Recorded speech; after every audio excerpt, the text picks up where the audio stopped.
Bom dia, boa tarde, boa noite. Começando mais um episódio do Impacto na Encruzilhada, episódio número 122. A arte da facilitação numa sociedade líquida.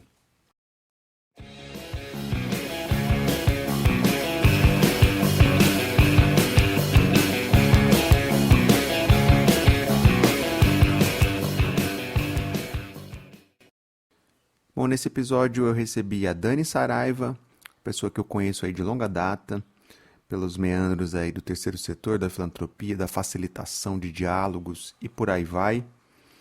A Dani, também conhecida como Danda Lela ou Miss Santos, como ela mesma foi se apresentando ao longo do papo, é uma pessoa que já passou por várias organizações e que hoje vive o seu processo, como ela chama, de desinstitucionalização, o que eu chamo de atuar sem crachá, né? E ela está experimentando esse momento e falamos sobre isso, né? A dor e a delícia de passar por esse momento. Ela é uma pessoa que tem bastante vivência nesse tema da facilitação, foi um tema central aqui no papo, mas falamos sobre outras coisas também. Dani está com uma mentoria coletiva aberta, tem feito curadoria de vagas e ela refletiu um pouco sobre como ela está vendo, né, esse processo de vagas, que eu chamo aqui de vagas arrombadas. Já falamos sobre isso aqui. E eu acho que foi um papo delicioso, não só sobre facilitação, mas sobre como é sentir-se atuando nessa área do terceiro setor, ou área do impacto, ou área da filantropia, permeando aí a agenda da facilitação de diálogos, que é um tema que está em alta, né? E a Dani é uma pessoa que tem muita consistência nessa arte da facilitação, como a gente falou. Então, muito bom o papo, agradeci demais a Dani por ter topado. E é isso, sem mais delongas, partiu pro papo.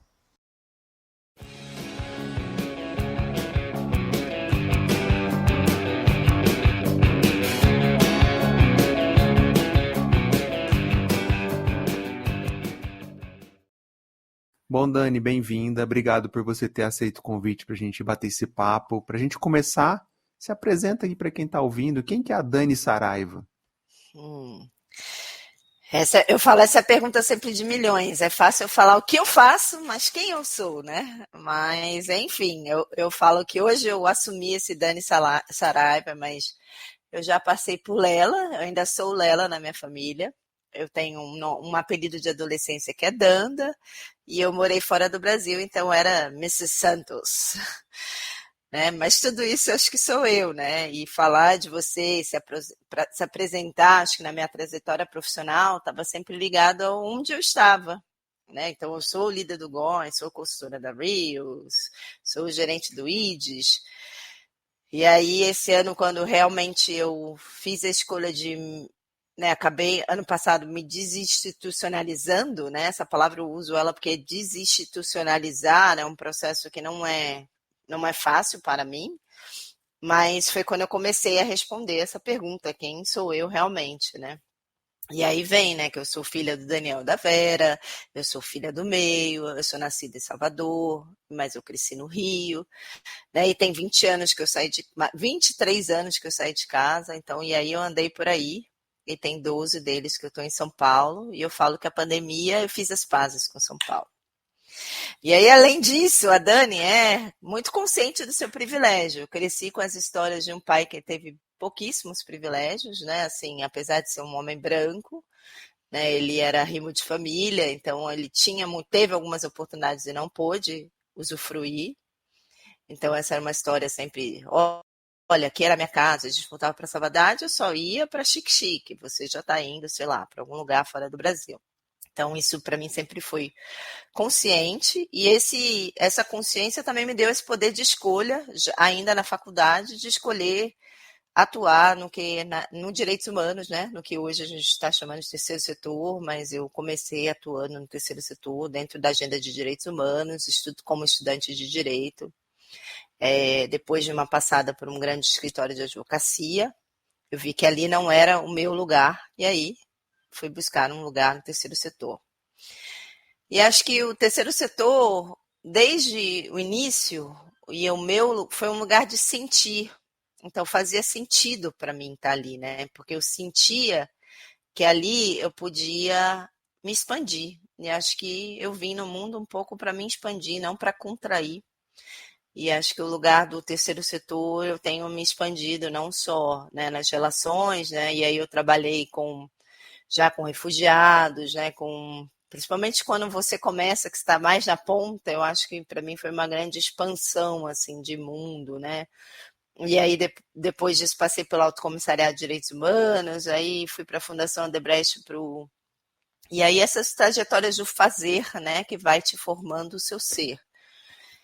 Enfim, eu posso fazer uma lista de coisas que eu já tenho alguns anos no terceiro setor, mas eu acho que o mais importante para mim é que esse foi um lugar de uma escolha que eu falo de uma ideologia de querer mudar o mundo, e toda essa trajetória foi me mudando. Então, já são, né, 20 anos, eu acho que aí trabalhando, né, 20 anos de muita altos e baixos, porque a gente caminha entre, que bom, consegui, cheguei a um lugar, e depois você olha mais amplamente e fala, nossa, mas eu fiz 20 anos, né, de carreira em várias coisas, e olha o mundo como é que tá, né? A gente só ampliou a desigualdade, a gente só, né, a crise climática não é mais crise, né? Já estamos aí num lugar muito pior do que uma crise, numa urgência. E aí, qual é o meu papel em tudo isso? Quem eu sou? Eu volto para a pergunta. E aí, com muita vontade, eu falo: eu sou um experimento, uma eterna aprendiz de gente, e estou bem nesse lugar, né? De sou tudo isso e nada disso. Que bacana. Obrigado por dividir essa trajetória. E você falou assim, já tem muitas horas de voo, vou traduzir dessa forma, né? Já fez várias coisas, né? Já se passou por várias organizações. E aí você usou a expressão desinstitucionalizada. Como tem sido esse momento para você? É, tem sido bem desafiador, né? Eu ainda me pergunto se esse é um lugar que eu quero estar, mas eu acho que é um lugar que eu preciso passar, pelo menos, para até responder com mais propriedade, né? Quem eu realmente sou, como eu coloco os meus melhores talentos no mundo, né? E agora eu sofro, né? Sofro em todos os sentidos, porque eu lido com vários medos, né? Assim, o medo desde os medos mais profundos, né, de não ter valor no mundo, né, uma pessoa que, né, qual é o meu valor, o que eu estou fazendo para mudar no mundo, eu estou aqui, né, conversando com você, mas qual é mais, quem é mais que eu posso fazer, né, e agora esse fazer depende só de mim, então, assim, então é um medo diferente de você já ter uma agenda, né, você vai, discute um planejamento, então e aí o medo de não ter reconhecimento, né? Esse lugar que você só é reconhecida pelo crachá, é uma grande pergunta que todo mundo faz, né? Não é quem é você, mas o que lugar que você ocupa. Então, e ao mesmo tempo um lugar de privilégio, né? Que eu também tenho que ser generosa comigo e falar, nossa, que lugar de privilégio de poder escolher, navegar nessas não certezas, e que é a vida, né? E aí, enfim, olhar esse sistema todo, né, para integrar essas luzes e sombras e que tem a ver também, né, que eu sempre olhava, nossa, eu queria ser líder de um projeto, de uma organização, mas o líder tem a ver com liderar, né, não existe liderança, e aí se eu não sei me autoliderar, então se desinstitucionalizar tem a ver também com se aprender a se autoliderar, e é muito mais difícil, né, principalmente pela educação que eu tive, né? Que lá, as perguntas estão meio postas, as estruturas estão postas. Você chega num terceiro setor, por mais que você quer transformar, as estruturas estão postas, né? Então, e aí eu venho tentando entender, né, dessas trajetórias, né, o que realmente desse liderar que tem um pé na gestão e outro no facilitar, né, de ser generalista, não ser especialista, né? E aí como é que eu respondo a esse mundo que precisa ter um grande crachá, e não é um crachá pequeno, é um grande crachá.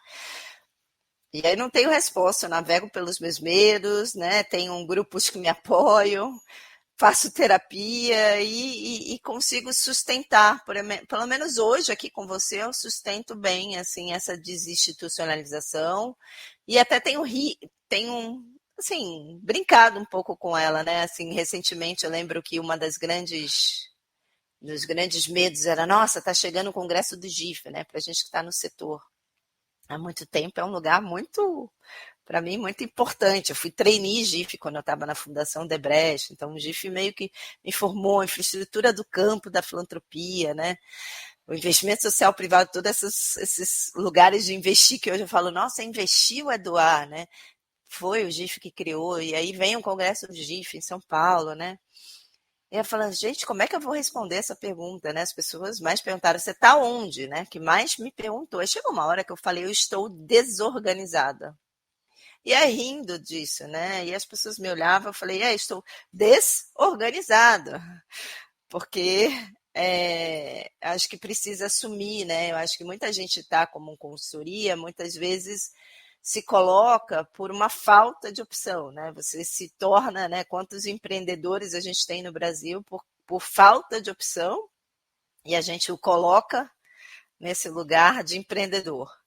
Então, para mim, eu estou navegando né? Eu estou tendo a opção, então eu estou navegando de que lugar eu quero me colocar, né? Então, estou construindo isso e, bom, e sem respostas muito fixas. Paraíso, purgatório, inferno, Rua Augusta.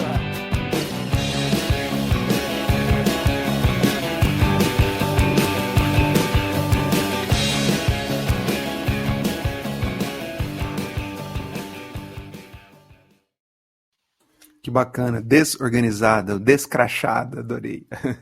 E, bom, eu vi um dos movimentos que você está fazendo é que você lançou recentemente uma mentoria coletiva. E eu tenho visto várias pessoas fazendo esse formato, não só na nossa bolha, mas em outras bolhas. E aí minha pergunta é, a mentoria coletiva hoje é o que no passado se tinha de jornadas de formação no setor? Hoje virou mentoria coletiva? Como é que você está vendo esse novo formato? Eu começo um pouco sempre trazendo a minha experiência, né? Então, para mim, como é que surgiu esse lugar na mentoria? Trabalhei nos últimos 3 anos muito com um jovem, com esse lugar do potencializar, e eu acredito muito, né, que a gente potencializa as coisas, a gente não desenvolve ninguém, a gente, né, as pessoas se desenvolvem sozinhas, né? Mas a gente pode potencializar esse processo. E aí, eu tive um convite, uma pessoa me falou, gostaria que você me mentorasse. Aí eu falei assim, mas eu não sou coach. Ela falou, não, mas né, eu gosto muito da sua trajetória, eu queria aprender um pouco com você, expandir. E aí, né, eu sou dessa pessoa do fazer, comecei, acho que agora estou chegando mais num modelo, né, uma estrutura, né, de mentoria e comecei a olhar o que era isso de mentoria, né, que é, como se separa de um coach, como se separa de uma terapia, né, e qual é o meu lugar nisso. Então, para mim, a mentoria tem muito a ver com esse lugar de eu poder desempenhar esse olhar, né, para a própria liderança e liderar dessas pessoas, né? E aí eu olho muito esse lugar do desenvolvimento, dois aspectos, né? O horizontal, que é esse foco desse trabalho que eu já fiz em diferentes organizações de desenvolvimento institucional mesmo, né? Assim, de olhar a captação de recursos, gestão de pessoas, né? Olhar esse todo da organização. Então, muitas pessoas chegam para mim, né, querendo um pouco de ajuda bem prática mesmo, assim, porque não tiveram ainda repertório suficiente, não porque elas não sabem, né? Porque então um pouco para ampliar repertório, mas eu acho que tem um lugar novo que pelo menos já 20 anos atrás a gente não se falava, que é esse lugar do desenvolvimento vertical, né? Que para mim é essa sustentação dessas capacidades internas que a gente precisa para a gente poder lidar com essas incertezas no mundo de hoje, né? Por essa complexidade muito maior, né? Que te ajuda, bom, a se relacionar melhor, a ter tomadas de decisão mais assertivas, ampliar sua escuta, né? E isso foi surgindo para mim muito desde 2000, acho que 13, né? Quando eu comecei a estudar e trabalhar mais com esse âmbito da facilitação. E aí eu comecei a olhar que não tem nada assim, de extraordinário nisso, né? Mas eu também não estou buscando nada de extraordinário nesse fazer. Mas eu acho que tem uma coisa assim das pessoas de eu conseguir na mentoria, a gente conseguir universalizar algumas coisas, mas a gente conseguir individualizar. Então, para mim, fez sentido isso, né? Porque faz sentido desde a minha época do direito, né? Tem várias. Que essa coisa, a gente tem direitos universais, mas a gente tem.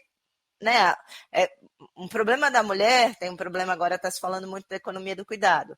Ele é de todas as mulheres, sim, mas é diferente de mim, que vem de um privilégio, que sou uma mulher branca, de uma mulher que está na periferia, que é negra, que tem outros. Então, a gente precisa também, né, individualizar isso de uma certa maneira. E eu acho que a mentoria ela consegue esse caminho nesse processo de desenvolvimento, né, de potencializar o que é do indivíduo, que é um pouco diferente, né, do que eu preciso, do que você precisa no seu momento de vida. Então, tem uma parte dela que não tem tanto estrutura, porque ela é estruturada no caminho. Tem uma outra parte que é mais, né, de estrutura, que é de gestão, e que isso pode ser acordado com a organização, com a própria pessoa, né, se ela já fez uma reflexão de onde ela quer ir. E aí, para mim, eu fui fazendo isso, né? Então, para mim, faz sentido ir criando esse espaço para essas pessoas, que não é também um espaço fácil de vender, né? Porque o meu público, no final, também é as organizações de terceiro setor. Então, ou negócios de impacto, né? Mas são negócios mais iniciais. Então, essas organizações, elas estão sempre falando que falta dinheiro.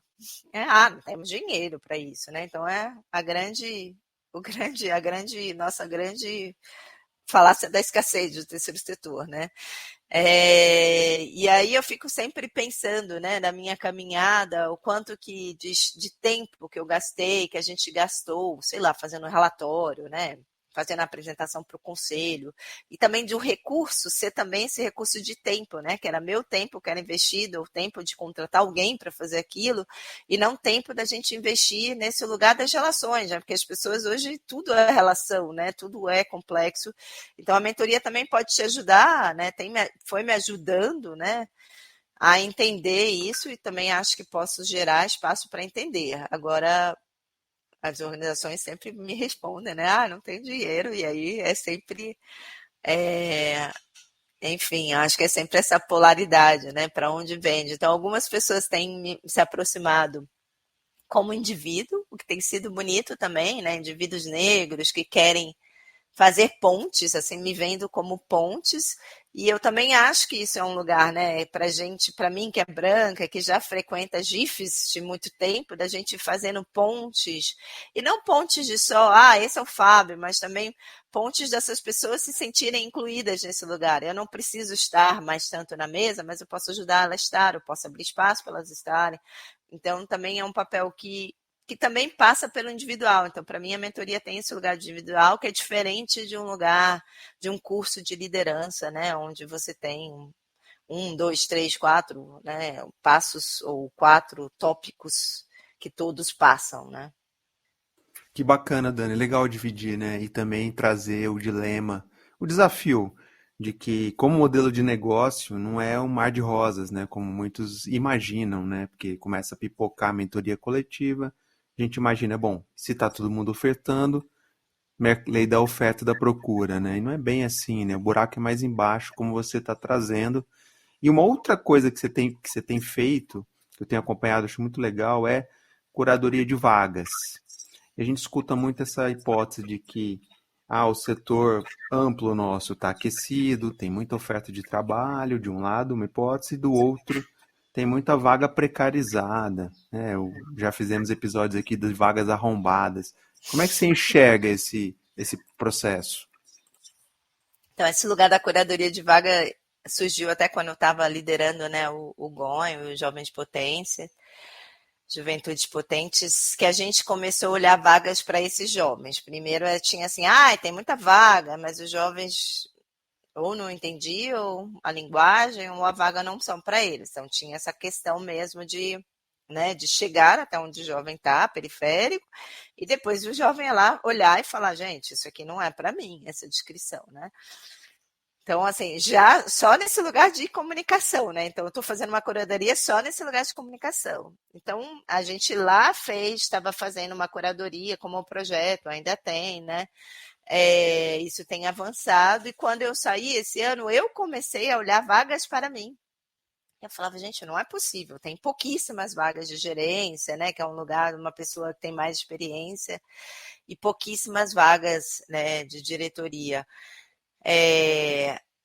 E aí eu comecei a ver 2 universos paralelos. Tem algumas vagas que não circulam, né? Que são as vagas dos amigos, então a gente continua também, né?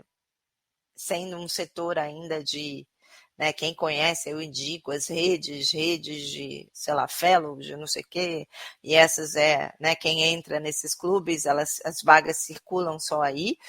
E eu até entendo, tem organizações que não têm nem muita capacidade de fazer seleção, mas, enfim, acho que hoje tem muita inteligência artificial e coisas que podem ajudar. E, ao mesmo tempo, eu comecei a olhar, a ficar curiosa desses padrões. Eu gosto dos padrões, né? De olhar os padrões. E aí, assim, a maior parte das vagas, elas, né, continuam padrões que a gente já sabe, também no eixo muito São Paulo, né? Porque voltou para o presencial. Então, 2, 3 vezes no escritório, muitos analistas, né? E poucos, então assim, muitas vagas de analista. Um analista deveria ter uma vaga operacional, mas com uma descrição tática. E aí eu acho que aí começa o lugar até que eu pensei da mentoria, que eu já tenho sido demandada para algumas mentorias, né? Porque se a pessoa está numa vaga, né, ela é contratada como analista e tem uma expectativa, um repertório para isso, né? E aí eu acho que aí a gente começa esses conflitos até, né? Mas a juventude, sei lá, acho que esses jargões, e eu falo, gente, quem está nos seus 20, né? Todos temos direito de errar, mas essas são as pessoas que mais têm direito de errar, porque é um lugar que a gente também precisa aprender.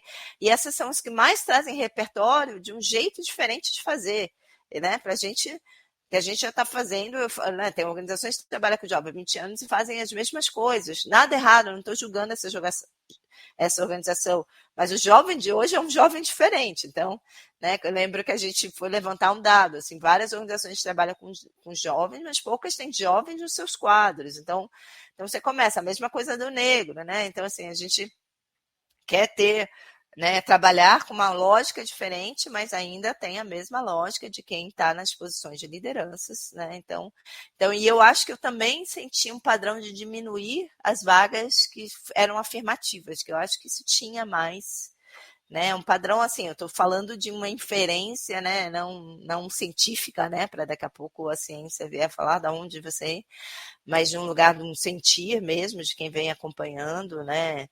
E eu sei, né, a gente sabe, assim, que não adianta você falar a gente tem preferência, nem esse texto, né, porque há um tempo tinha assim, a gente tem preferência por pessoas negras, eu nem tenho visto muito esse texto, mas, né, então, assim, então até, que eram as vagas de entrada, normalmente eram as que tinham isso, né, então, eu acho que tem, né, uma precarização que eu já vinha sentindo há um tempo atrás, né, que é esse lugar do PJ, né, em que a gente fala, é a mesma coisa, volta, as organizações têm dinheiro, então querem contratam como PJ, e os jovens querem ganhar mais, né? Quem é analista prefere mais dinheiro no bolso, então ninguém está olhando para esse futuro, assim, né? A gente também não está tendo uma responsabilidade social, né, de olhar para esse lugar, que é essa precarização, e ao mesmo tempo eu acho que tem esse descompasso, né, de uma exigência organizacional, né, de querer pessoas jovens, assim, ou pagando mais barato e que elas entreguem, né, enfim, entregas mais estratégicas ou mais tática estratégica e não tanto operacional. Então, é o que eu tenho visto e tem sido interessante, assim, ver a quantidade de gente que também está procurando vaga, tá? Então, assim, não acho que está tão aquecido, né? Acho que a nossa economia tem, né, se movimenta, não acho que ela é parada no terceiro setor que se movimenta, mas eu não acho que é aquecido para a demanda que tem. Rexona, avanço, leite de rosas, minâncora nas axilas. Tudo que eu tentei falhou. Educação física, educação moral e cívica, direito, zootecnia. Tudo que eu tentei falhou.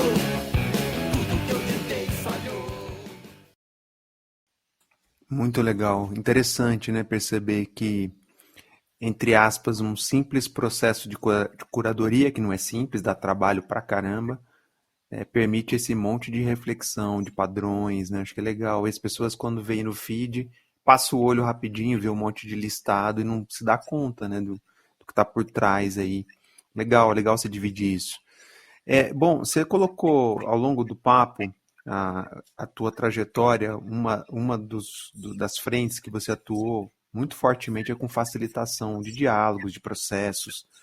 E é uma arte, né? Mas vamos dizer assim, que é uma arte que hoje ela é muito necessária, mesmo em tempos acelerados, superficiais, meio precários. Como que a gente encontra espaço para a gente fazer processos efetivos de facilitação nessa bagunça que a gente está vivendo? Ai, Fábio, essas perguntas são profundas, mas assim, acho que o que eu tenho feito, eu acho que todos essas camadas, né, mais profundas numa sociedade líquida, acho que a gente vai abrindo espaços, abrindo poros, né? A gente consegue respirar, né? E não é engraçado, porque às vezes eu encontro as pessoas, elas se lembram, né? Ah, eu gostei daquele encontro, né? Mesmo eu como gestora, eu sempre gosto muito de pensar a experiência do encontro, né? Tem vários estudos aí, livros sobre isso. E acho que a facilitação veio para mim num momento de vida, né? Eu acho que eu navego, né? Vários questionamentos, amor e ódio do terceiro setor, também num outro questionamento que eu tive muito grande, assim, né? Que eu falei, esse trabalho já não dá mais, já não faz mais sentido, e aí eu encontrei a facilitação. E aí a grande frase né, que foi a teoria U em 2013, quando eu comecei a trabalhar na Reels, e era uma organização que também me nutria como, não só como profissional, mas como mulher, mãe, que eu tinha tido minha segunda filha, né? E eu estava com muita crise desse lugar, que mesmo estando no terceiro setor, com as agendas de primeira infância, eu trabalhava igual uma louca e estava terceirizando, né, um lugar importante. Aí no meu segundo filho eu revi e consegui uma organização que tinha mais essa flexibilidade, né? E um lugar de colocar coisas no mundo melhores e não tão diferentes.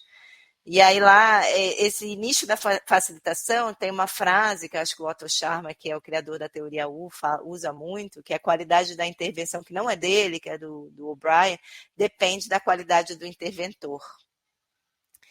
Então aí foi um grande portal em 2013 que eu abri para esse meu desenvolvimento, né, mais humano, né, de quem eu sou, e, né, e daí eu puxei, venho tecendo, né, várias formações, vários espaços, e aí se eu realmente pratico uma facilitação, aí depende do como você define, né? Que muitas vezes eu acho que a gente não está tão a serviço do grupo, porque a gente também se coloca muito a serviço do resultado, né?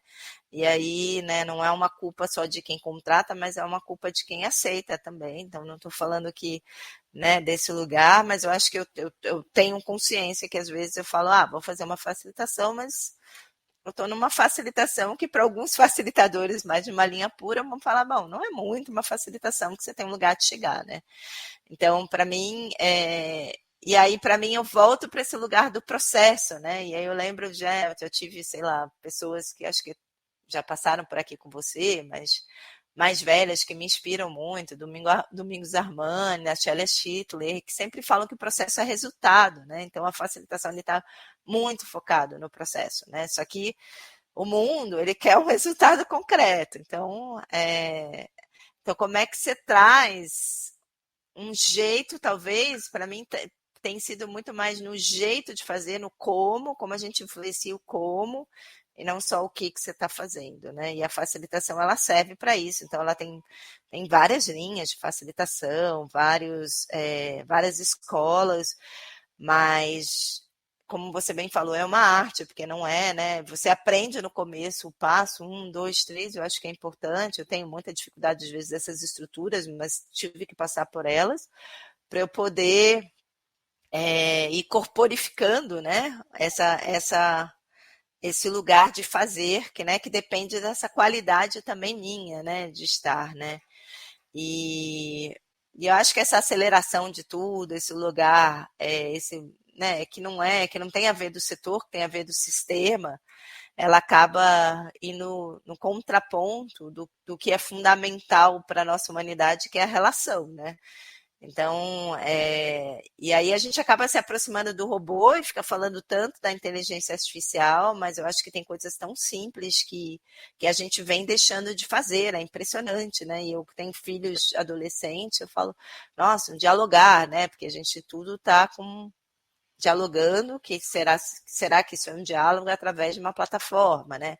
Então a gente está aqui conversando, tem uma plataforma, né? Então o que te traz outras camadas, né? Então, que é muito diferente você estar na frente de uma pessoa da sua equipe, falando um pouco, né? Entendendo, escutando como ela se sente, né?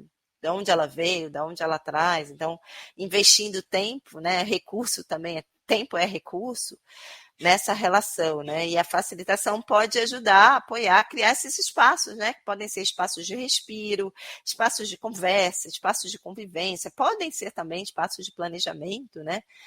Mas eu tenho visto o que me dá alegria, algumas organizações usando mais para dentro mesmo, né? Tendo pessoas que já têm essas habilidades e usando isso, né? Mais no seu dia a dia, assim, e essas sementes vão me dando essas esperanças, né, de um novo fazer no setor mesmo.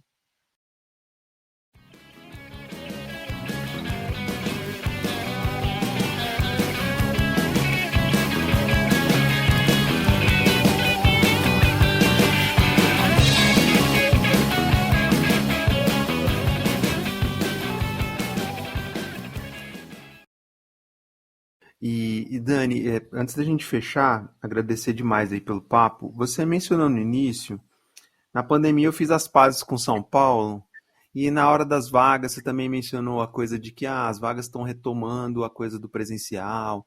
Minha pergunta é a seguinte, você acha que durante a pandemia a gente, como setor, projetou coisas que agora, ao final da pandemia, acabaram, assim, se tornaram um registro na memória, assim? Você acha que a gente perdeu coisas que a gente poderia ter mantido lá da pandemia para cá?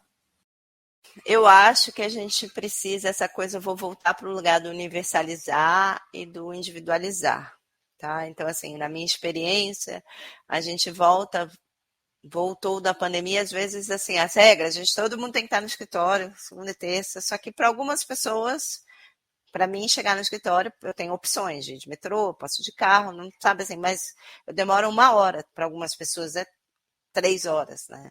O que isso implica? Então, eu acho que a gente tem um setor com organizações normalmente de pequeno porte comparado com de empresas, que a gente deveria navegar melhor nisso, né? Porque na pandemia todo mundo foi para casa e também sofremos que tinha pessoas que também não tinham estrutura para estar em casa. E a gente até criou estruturas para isso, né? Então, já que foram criadas estruturas para isso, então na volta também, como é que a gente vai criando e como é que a gente aproveita o momento que a gente está junto, porque a gente aprendeu a trabalhar. O terceiro setor não sabia trabalhar, né?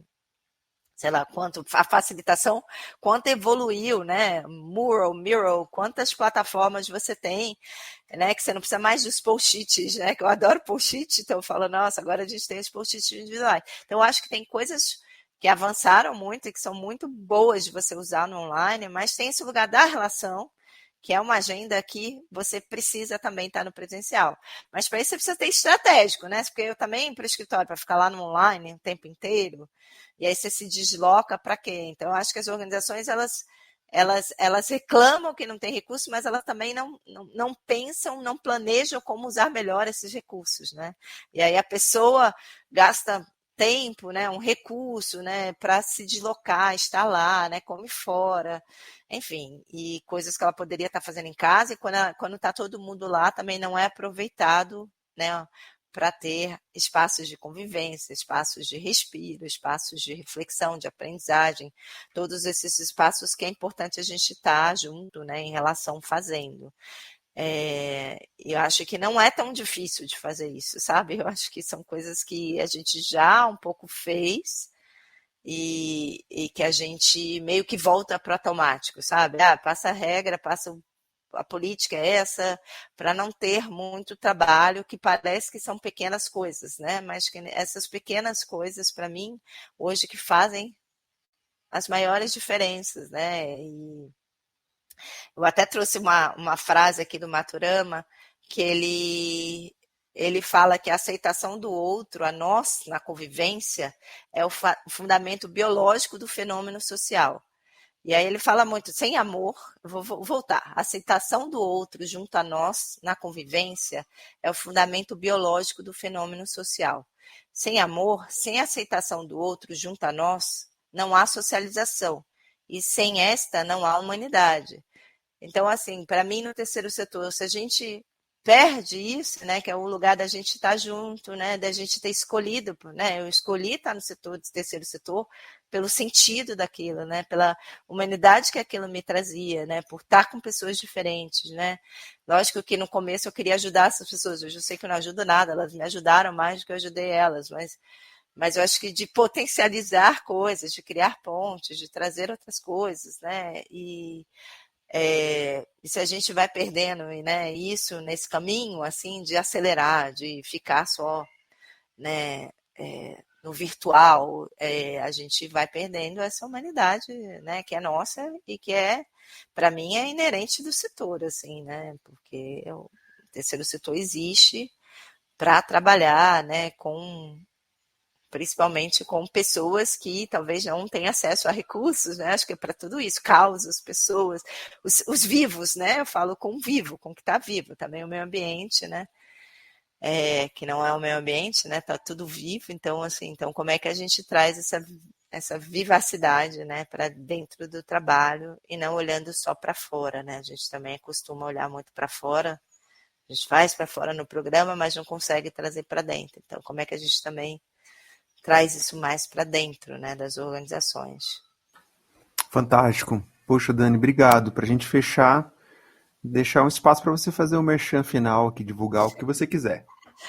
Então é isso, eu estou aí, Fábio, tenho atuado como consultoria, né, no fundo a minha consultoria tem esse lugar da gestão e da facilitação, né, esses são os meus dois sustém, no lugar da sustentabilidade financeira, não tanto captação de recursos, mas isso é parte, mas um olhar mais amplo para isso, né? Quem somos no mundo, por que fazemos e como nos sustentamos.